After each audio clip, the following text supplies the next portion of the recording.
जय हिंद साथियों, आज हम लोग पढ़ने वाले हैं बायोलॉजी के ब्रांचेस के बारे में।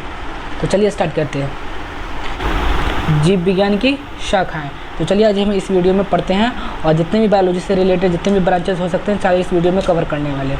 तो चलिए स्टार्ट करते हैं। पहला हमारा पॉइंट है बायोलॉजी। चलिए पहले हम बायोलॉजी का ही डेफिनेशन देख लेते हैं, बायोलॉजी किसे कहते हैं। तो बायोलॉजी के बारे में क्या कहता है, biology is the branch of science in which we study about human beings, animals and their nature. Biology देखिए, बायोलॉजी एक विज्ञान का ही शाखा है जिसके अंतर्गत हम लोग क्या पढ़ते हैं, ह्यूमन के बारे में पढ़ते हैं, मनुष्य के बारे में पढ़ते हैं, जानवरों के बारे में पढ़ते हैं और उसके नेचर्स के बारे में, उसके स्वभाव के बारे में पढ़ते हैं बायोलॉजी के अंतर्गत। सेकेंड पॉइंट हमारा है anatomy. It's a branch of biology in which we study about internal structure of an organism. देखिए, शरीर का जो भीतरी भाग होता है, जो आंतरिक संरचना होता है, उस संरचना के बारे में हम अध्ययन करते हैं, उसको हम एनाटॉमी कहते हैं। कोई भी मनुष्य हो, उसके मनुष्य के आंतरिक जो संरचना है, उसके जो आंतरिक जो ऑर्गेनिज्म है, उसके संरचना के बारे में हम ज्ञान अध्ययन करते हैं, उसको हम एनाटॉमी बोलते हैं। यानी कि जो मनुष्य का जो बनावट है, मनुष्य का जो जैसे स्ट्रक्चर है, उसके आंतरिक भाग को हम अगर अध्ययन करते हैं केवल संरचना के बारे में, उसे हम एनाटॉमी कहते हैं। थर्ड हमारा पॉइंट कहता है फिजियोलॉजी। थर्ड हमारा है फिजियोलॉजी। फिजियोलॉजी क्या कहता है, it's a branch of biology in which we study about internal function and of an organism. देखिए, ये भी हमारा क्या कहता है, ये शरीर के आंतरिक संरचना के बारे में अध्ययन करता है, लेकिन ये फंक्शन के बारे में बताता है। क्या चीज़ के बारे में बताता है, फंक्शन मतलब वो कैसे अंदर का काम कर रहा है। स्ट्रक्चर केवल संरचना होगा कि मनुष्य का स्ट्रक्चर मतलब किन किन तत्वों से बना है, जैसे कि सेल से बना है, टिश्यू से बना है, तो ये सब हमारा क्या हो जाएगा, एनाटॉमी हो जाएगा। लेकिन जो फंक्शन होता है वो मतलब कि अपनी प्रक्रिया किससे करता है, हार्ट किस तरह से काम करता है, हार्ट लीवर किस तरह से काम करता है, किडनी किस तरीके से काम करता है, ये सब हम किसके बारे में पढ़ते हैं, फिजियोलॉजी के बारे में पढ़ते हैं। एनाटॉमी हमारा सिर्फ ये स्ट्रक्चर संरचना बताता है, मनुष्य के आंतरिक भाग को केवल संरचना बताता है, लेकिन जो फिजियोलॉजी है आंतरिक भाग को संरचना के साथ साथ उसको कार्य भी बताता है कि क्या काम कर रहा है, क्या क्या उसका हर एक जो पार्ट बाई पार्ट का उसका क्या क्या काम है। जैसे कि हार्ट हो गया, हार्ट का क्या काम है, लीवर का क्या काम है, किडनी का क्या काम है, ये हम फिजियोलॉजी में पढ़ते हैं। हमारा उसके बाद पॉइंट है morphology. It's a branch of biology in which we study out external. देखिए यहाँ पर हमारा एनाटॉमी और फिजियोलॉजी था, हमारा इंटरनल पार्ट था। क्या था, इंटरनल पार्ट था। लेकिन मॉर्फोलॉजी क्या है, एक्सटर्नल है, यानी कि शरीर के बाहरी भाग को इसके बारे में अध्ययन करते हैं। It's a branch of biology in which we study about external structure of an organism and their specific structure feature. यानी कि इसके एक्सटर्नल बाहरी बनावट के जो बाहरी जो बनावट है और उसके जो फंक्शन है, स्पेसिफिक स्ट्रक्चर है, इसके बारे में अध्ययन करते हैं। किस विषय में, मॉर्फोलॉजी में। मॉर्फोलॉजी में हम शरीर के बाहरी भाग को संरचना और फंक्शन के बारे में अध्ययन करते हैं, जिसको हम मॉर्फोलॉजी कहते हैं। उसके बाद हमारा पॉइंट है cytology. Study of structure and function of cells के बारे में काफ़ी गहराई से अध्ययन करते हैं, जिसको हम साइटोलॉजी कहते हैं। उसके बाद हमारा हिस्टोलॉजी हमारा क्या कहता है, देखिए हिस्टोलॉजी स्टडी ऑफ टिश्यूज, मतलब जो सेल हो गया। साइटोलॉजी के अंदर हम सेल्स के बारे में पढ़ते हैं, सेल्स के काफ़ी गहराई से पढ़ते हैं साइटोलॉजी में, है ना। और ये हो गया हिस्टोलॉजी में हो गया टिश्यूज़ के बारे में काफ़ी गहराई से अध्ययन करते हैं हिस्टोलॉजी में। और उसके बाद आता है हमारा न्यूरोलॉजी किसे कहते हैं, इसका तो मतलब आप समझ ही रहोगे, न्यूरोलॉजिस्ट, जिसको दिमाग के काफ़ी बड़े जो डॉक्टर होते हैं उसको न्यूरोलॉजिस्ट कहते हैं। तो न्यूरोलॉजी में हम क्या करते हैं, न्यूरोलॉजी में हमें नर्वस सिस्टम के बारे में अध्ययन करते हैं और यानी कि ब्रेन के बारे में अध्ययन करते हैं। ब्रेन के बारे में और नर्वस सिस्टम के बारे में जो अध्ययन करते हैं जिस शाखा के अंतर्गत उसको हम न्यूरोलॉजी कहते हैं। ठीक, उसके बाद आता है कार्डियोलॉजी, स्टडी ऑफ हार्ट, यानी कि हृदय के बारे में ज्ञान अध्ययन करना ही कार्डियोलॉजी कहलाता है। उसके बाद है हिपेटोलॉजी आता है, स्टडी ऑफ लीवर के बारे में जो अध्ययन करते हैं, जो जिस शाखा के अंतर्गत हम लीवर के बारे में पढ़ाई करते हैं उसको क्या कहते हैं, हिपेटोलॉजी कहते हैं। उसके बाद हमारा किडनी आता है, स्टडी ऑफ किडनी, यानी किडनी के बारे में जो गहराई से अध्ययन करता है उस ब्रांच को हम क्या कहते हैं, नेफ्रोलॉजी कहते हैं। क्या कहते हैं, nephrology is a branch of biology in which we study about kidney. Kidney की काफ़ी गहराई से अध्ययन करते हैं, उसको नेफ्रोलॉजी कहते हैं। चलिए हमारा नेक्स्ट पॉइंट क्या आता है, पुल्मोनोलॉजी। क्या है हमारा, पुल्मोनोलॉजी। इस शाखा के अंतर्गत हम क्या करते हैं, लंग्स के बारे में अध्ययन करते हैं। किस शाखा के अंदर, पुल्मोनोलॉजी में हम किसके स्टडी करते हैं, लंग्स के बारे में स्टडी करते हैं। उसके बाद हमारे क्या आता है, ऑस्टियोलॉजी। क्या है, ऑस्टियोलॉजी। ऑस्टियोलॉजी में क्या करते हैं, हम बोन्स के बारे में अध्ययन करते हैं, हड्डियों के बारे में अध्ययन करते हैं, अस्थि, जिसको हड्डी और अस्थि एक ही बोलते हैं, अस्थि और हड्डी एक ही बोलते हैं। यानी हड्डियों के बारे में जो अध्ययन करते हैं, जिस शाखा के अंतर्गत हम अध्ययन करते हैं, पढ़ाई करते हैं, उसको हम क्या बोलते हैं, ऑस्टियोलॉजी। उसको बाद है मायोलॉजी। मायोलॉजी मसल्स के बारे में अध्ययन करते हैं। देखिए हड्डी अलग है, मसल्स अलग है, हड्डी अलग है, मसल्स अलग है और नस अलग है, याद रखना। मसल्स में हमारे क्या आ जाते हैं, मांसपेशी आ जाते हैं। हड्डी की बोन्स को किसे कहते हैं, बोन्स को हड्डी कहते हैं। बोन्स हमारा हड्डी हो गया, मसल्स हमारा मांसपेशियाँ हो गया, एक वेन होता है, वेन हो गया हमारा नस हो गया, ठीक। तो हम जो हड्डियों के बारे में अध्ययन करते हैं ऑस्टियोलॉजी कहते हैं, और जो मांसपेशियों के बारे में अध्ययन करते हैं मायोलॉजी हो गया, और जो दांतों के बारे में अध्ययन करते हैं, दांतों के बारे में काफ़ी गहराई से अध्ययन करते हैं, उसको क्या बोलते हैं, ओडोंटोलॉजी बोलते हैं। इसको डेंटिस्ट भी बोलते हैं, डेंटिस्ट बोलो या ओडोंटोलॉजी बोलो। डेंटिस्ट बोलो जो दांतों का चिकित्सक होता है, जो दांतों का डॉक्टर होता है, उसे हम बोलते हैं क्या, डेंटिस्ट। उसके बाद आता है ऑफ्थल्मोलॉजी। ऑफ्थल्मोलॉजी क्या कहते हैं, आइज़, यानी कि जो आँखों के बारे में जो नेत्र चिकित्सक जो हमारा डॉक्टर रहते हैं, नेत्र चिकित्सक, उसको हम क्या बोलते हैं, ऑफ्थल्मोलॉजी। ऑफ्थल्मोलॉजी के अंदर जो शाखा है हमारा, उसके उस शाखा के अंदर हम क्या पढ़ते हैं, आँखों के बारे में काफ़ी गहराई से अध्ययन करते हैं। उसके बाद हमारा नेल्स है, नाखूनों के बारे में क्या हम पढ़ते हैं, किस शाखा के अंदर, ओनिकोलॉजी। ओनिकोलॉजी में हम किस विषय के बारे में पढ़ते हैं, नेल्स के बारे में पढ़ते हैं। नेल्स के बारे में काफ़ी गहराई से अध्ययन करते हैं ओनिकोलॉजी ब्रांच में। उसके बाद हमारा कौन सा ब्रांच है, हेमाटोलॉजी। हेमाटोलॉजी में क्या कहते हैं, स्टडी ऑफ ब्लड्स, यानी कि जो खून के बारे में जो गहराई से अध्ययन करते हैं जिस शाखा के अंदर, उस शाखा को हम क्या कहते हैं, हेमाटोलॉजी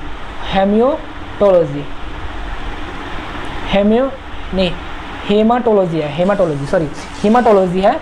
इस शाखा के अंतर्गत हम स्टडी ऑफ ब्लड्स के बारे में गहराई से अध्ययन करते हैं, ब्लड खून के बारे में हम काफ़ी गहराई से पढ़ते हैं, उसको हम क्या बोलते हैं, हेमाटोलॉजी।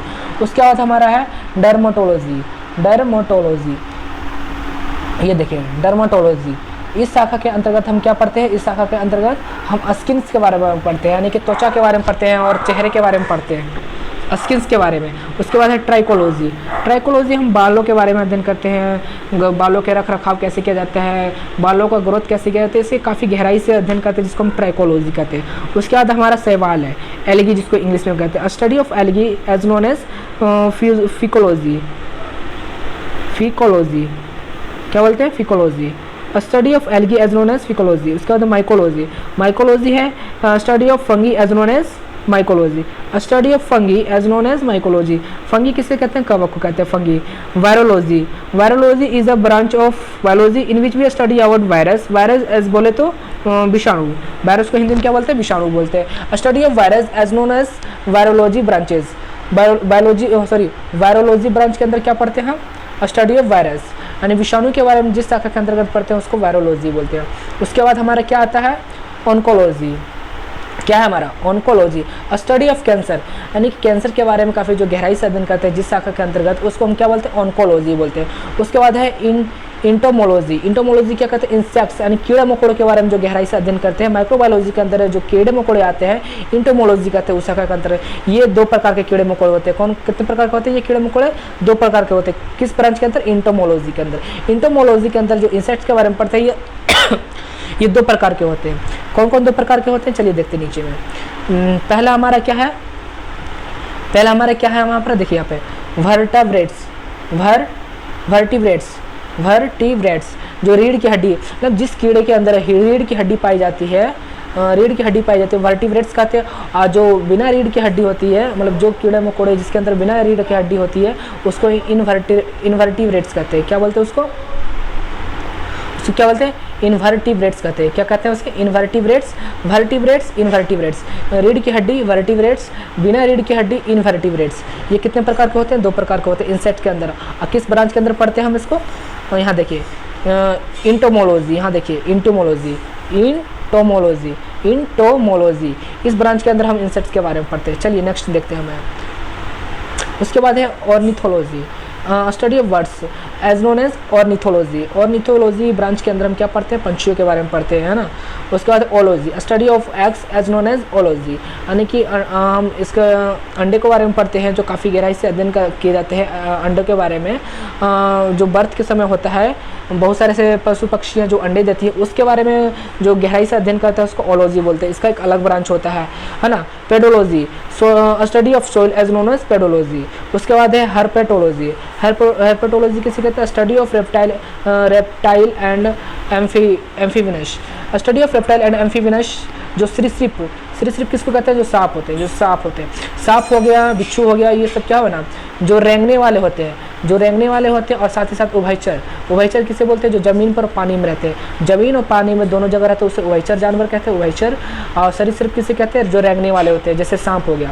इस सब के बारे में जो अध्ययन करते हैं, ये सब ब्रांच के अंदर जो अध्ययन करते हैं उससे कौन सा ब्रांच कहते हैं, हर्पेटोलॉजी। हर्पेटोलॉजी के बारे में किस जीवों के बारे में अध्ययन करते हैं, सरीसृप के बारे में, जो रेंगने वाले होते हैं। और उसके बाद उभयचर और सरीसृप जिस ब्रांच के अंदर अध्ययन करते हैं उसे हम क्या बोलते हैं, herpetology.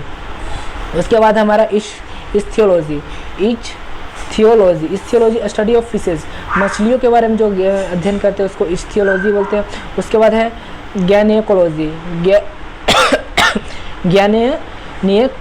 Study of female reproduction, यानी कि जो फीमेल रिप्रोडक्शन के बारे में जो पढ़ते हैं उसको गैनिकोलॉजी कहते हैं। Ecology, study of interaction of organism with their environment. जो इन्वायरमेंट और हो गया इंटरेक्शन, मतलब इन्वायरमेंट जो घटना घट रही है, पर्यावरण में जो घटना घट रहा है, उसको हम कौन सा ब्रांच कहते हैं, इकोलॉजी कहते हैं। उसके बाद है embryology. Study of development of an organism for fertilize egg to birth, यानी कि जो जानवर होते हैं, जो पशु पक्षियाँ होते हैं, जो उनका जो फर्टिलाइज जो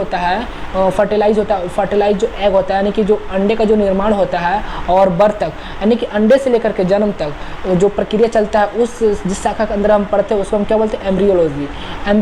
यानी कि जो फर्टिलाइज एग होता है, यानी कि एक अंडे के उत्पादन से लेकर के उसके जन्म तक, अंडे का उत्पादन से लेकर के जन्म तक जिस शाखा के अंतर्गत हम अध्ययन करते हैं उसे हम क्या बोलते हैं, embryology. Study of development of an organism from fertilize egg to birth, याद रखना, एम्ब्रियोलॉजी।